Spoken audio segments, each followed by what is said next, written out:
마가복음 14장 이 12절에서 16절 말씀 가지고 이 잔을 마시라, 이 잔을 마시라 라고 하는 제목으로 하나님의 말씀 증거하겠습니다.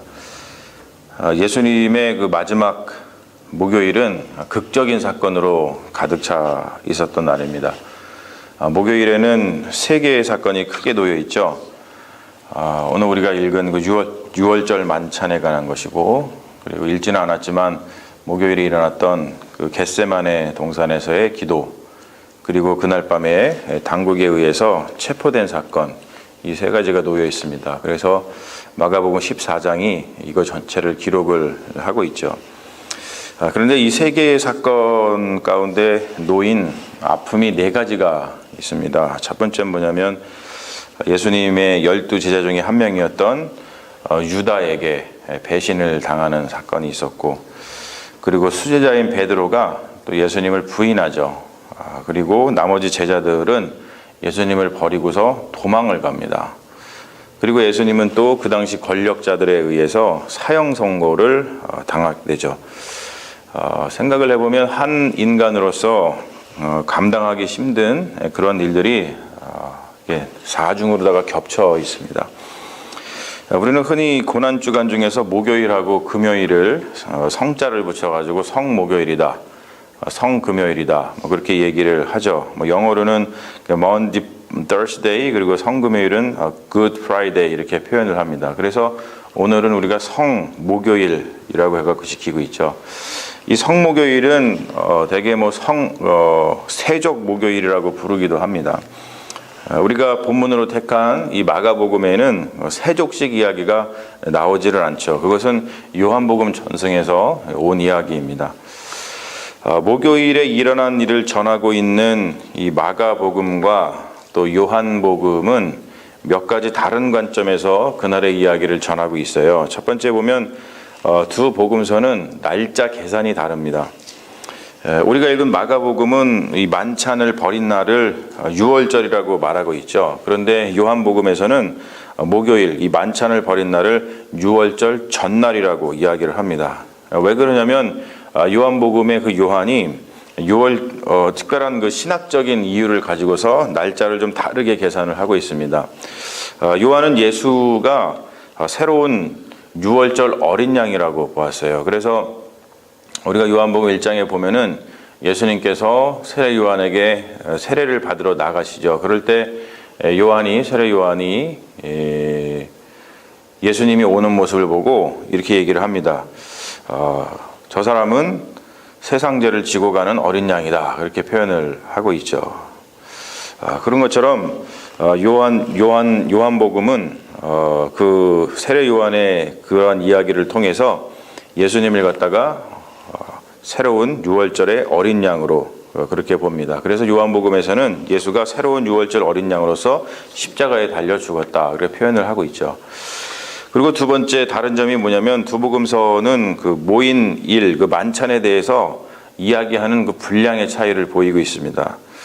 마가복음은 14장 17절에서 25절까지 만찬의 이야기를 전하고 있는 반면에 요한복음은 13장에서 17절까지, 그러니까 즉 5장에 걸쳐가지고 이 성목요일에 일어났던 이야기를 전하고 있어요.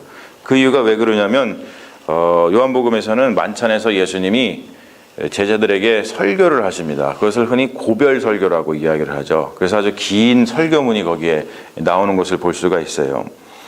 그리고 세 번째 두 복음서는 그날 일어난 일에 대해서 좀 다른 이야기를 전하고 있죠. 우리가 오늘 읽은 마가복음 같은 경우는 만찬을 통해서 요즘 우리가 성만찬이라고 부르는 그 의식이 행해지는 것을 볼 수가 있습니다.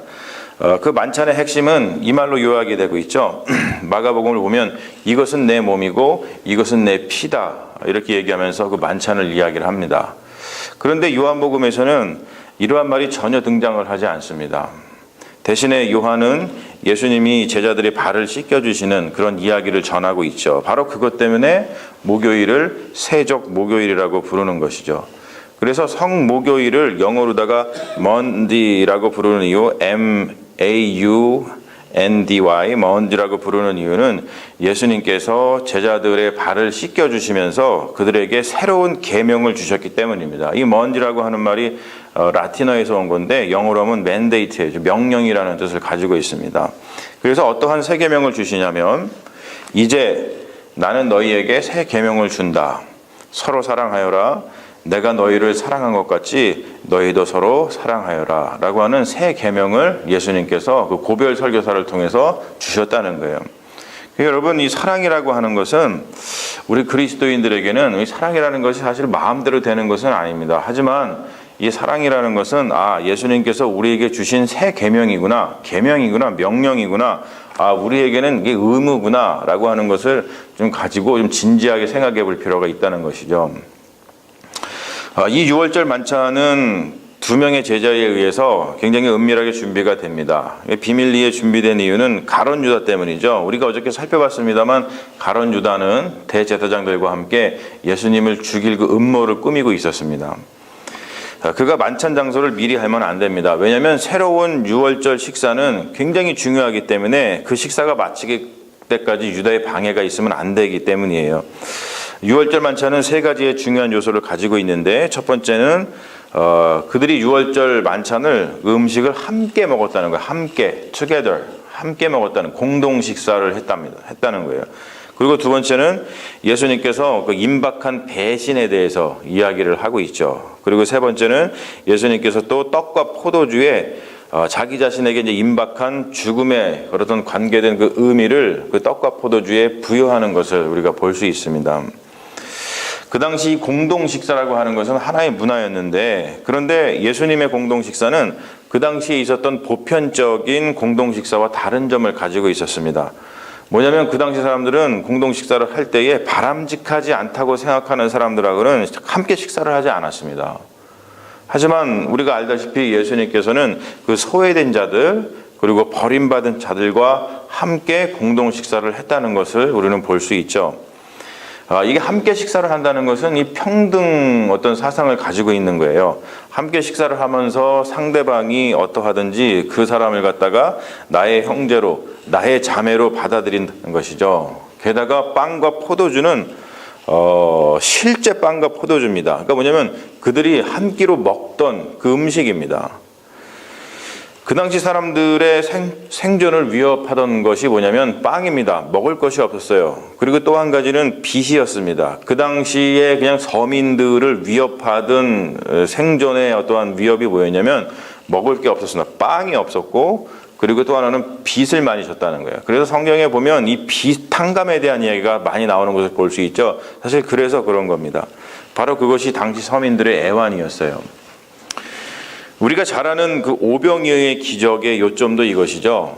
우리가 지난 1월 달에 저기 기도원에 가가지고 수련회 하면서 오병이어에 대해서 우리 면밀하게 한번 살펴봤습니다만, 그때도 그 오병이어의 기적의 그 요점이 그것입니다.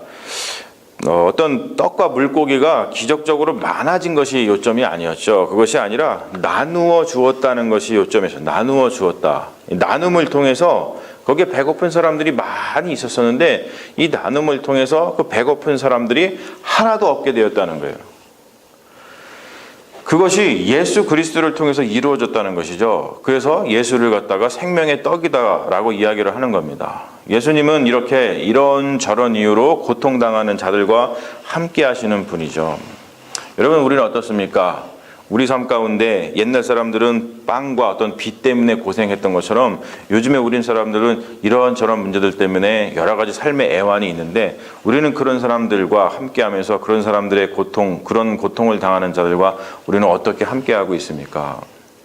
그런 것들을 우리가 성경을 보면서 생각을 해보지 않을 수 없다는 것이죠. 6월절 만찬이 끝난 후에 예수님은 제자들과 함께 겟세마네 동산으로 자리를 옮깁니다. 예수님은 어두컴컴한 곳에서 체포돼요. 겟세마네 동산, 지금 밤에 저 산에 가면은 무슨 불빛이 있겠어요? 지금은 요즘에는 전기가 있지만 그 당시에는 껌껌한 곳이었습니다. 바로 그 껌껌한 곳에서 체포됩니다. 그만큼 가룟 유다와 유대와 로마 당국자들이 하는 짓이 그만큼 어두웠다는 거예요. 죄악이라고 하는 것은 바로 이렇게 어두운 데서 일어나는 법이죠. 근데 여러분 보십시오. 예수님이 기도를 통해서 바로 이 잔을 마시기로 결단하셨을 때에 그때 예수님을 체포하러 군사들이 들이닥칩니다. 그런데 바로 그때 오늘 우리가 읽진 않았지만 그 말씀을 보면 제자들은 그 모습을 보고 다 도망갑니다. 이런 목요일에 일어난 일련의 사건을 통해서 우리는 그 제자도에 대해서 배울 수 있게 돼요. 그게 뭐냐면 참된 제자, 참된 그리스도인과 조금 거짓 제자 이렇게 이분법하는 건 아니지만 좀 완성되지 못한 어떤 제자의 모습이 무엇인가에 대한 분별의 눈을 가지게 된다는 것이죠. 여러분 보십시오. 만찬이라고 하는 것은 오늘 예수님께서 제자들과 함께 나누신 그 만찬은 예배의 일종입니다. 거기에는 요한복음에 의하면 고별 설교, 말씀이 있었습니다. 그리고 이는 내 살이요, 이는 내 피다라고 하는 우리가 하고 있는 성만찬이 있었습니다. 교회의 표지라고 하는 것은 바로 이런 것들 때문에 어떤 게 교회입니까? 교회는 어떠해야 됩니까? 라고 할 때 신학적으로 신학자들이 교회론을 발전시킬 때 특별히 했던 이야기가 뭐냐면 교회라는 것은 하나님의 복음, 하나님의 말씀이 선포되고 그리고 성례전이 올바로 베풀어지는 곳, 그곳이 교회다라고 신학자들은 이야기를 해요. 그런 것처럼 이 만찬 속에서는 예수님의 설교가 있었고 또 함께 나눈 그 성례전이 거기에 있었습니다. 바로 그 자리에 제자들이 함께 했다는 거예요. 그 예배의 자리에. 그리고 제자들은 예수님을 따라서 겟세마네 동산까지 갔습니다. 겟세마네 동산은 어떤 자리입니까? 기도의 자리였어요. 기도의 자리. 제자들은 예배의 자리에 이어서 기도의 자리까지 함께 했습니다. 그런데 오늘 말씀을 보면 제자들은 예수님께서 마시기로 한 잔을 함께 마시지 못하고 도망친다는 거예요. 무슨 말이냐? 그들은 십자가까지는 함께 가지 못했습니다. 바로 이 지점이 참된 제자, 참된 그리스도와 아직까지도 잘 성숙이 되지 못한 그 제자가 갈라지는 그런 지점이라는 것이죠. 사랑하는 여러분, 우리의 모습을 한번 돌아봤으면 좋겠어요. 우리도 예배의 자리와 기도의 자리에는 예수님과 함께 합니다. 그러나 여러분, 우리는 예수님이 마신 그 잔을 함께 마시고 있는가? 예수님께서 세 번째 순환 예고를 하셨을 때에 어저께 잠깐 살펴본 것처럼 야고보와 요한은 예수님께 영광의 자리에 앉혀달라고 부탁을 했습니다. 그런데 그때 예수님께서 야고보와 요한에게 이렇게 질문을 하시죠. 너희는 내가 마시는 잔을 함께 마실 수 있느냐?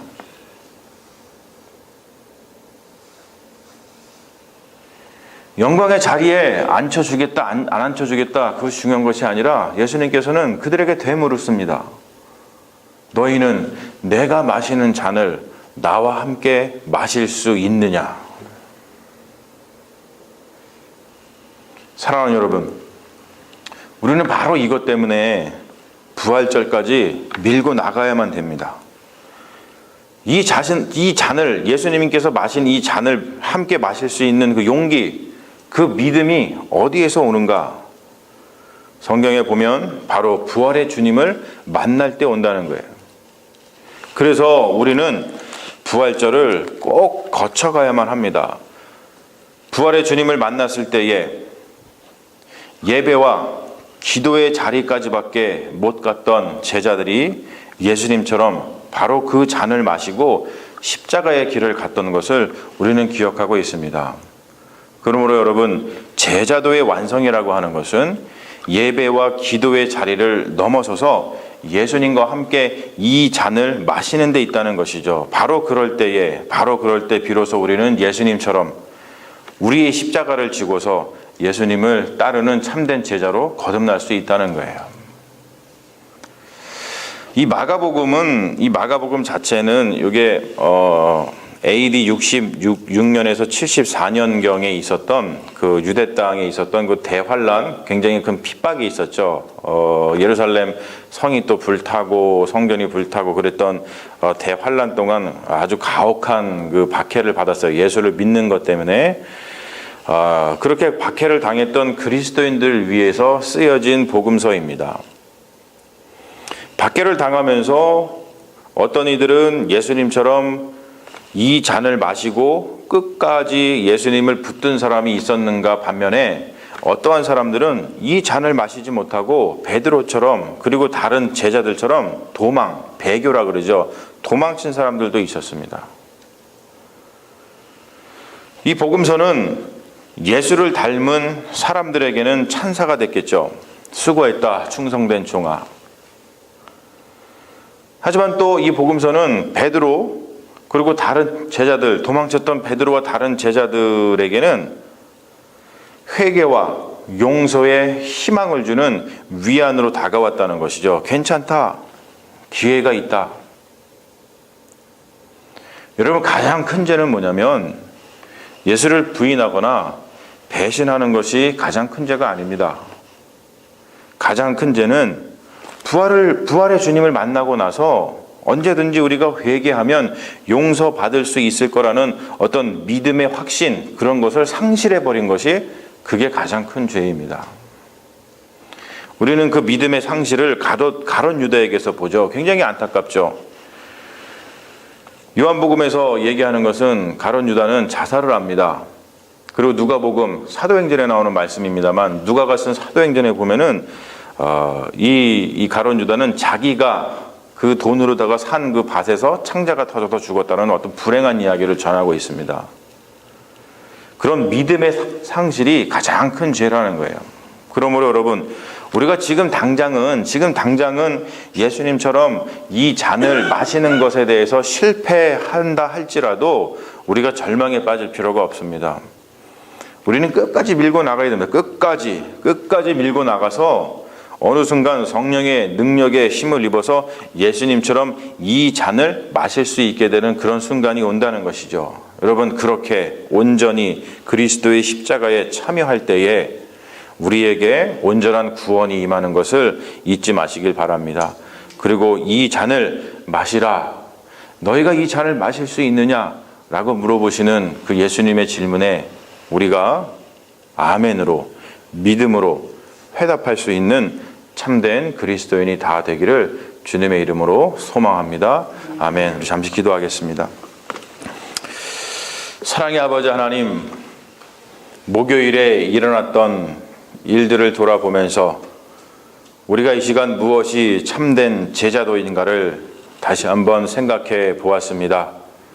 예배의 자리까지, 기도의 자리까지는 갈 수 있었으나 이 잔을 마실 수 있느냐라고 하는 예수님의 질문에는 답하지 못하고 예수님을 버리고 도망갔던 제자들의 모습을 우리는 다시 한번 보게 됩니다.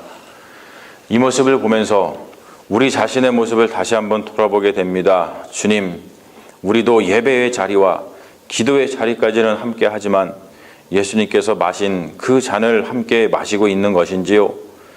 우리의 제자도는 어디쯤에 와 있습니까? 우리는 어떠한 제자입니까?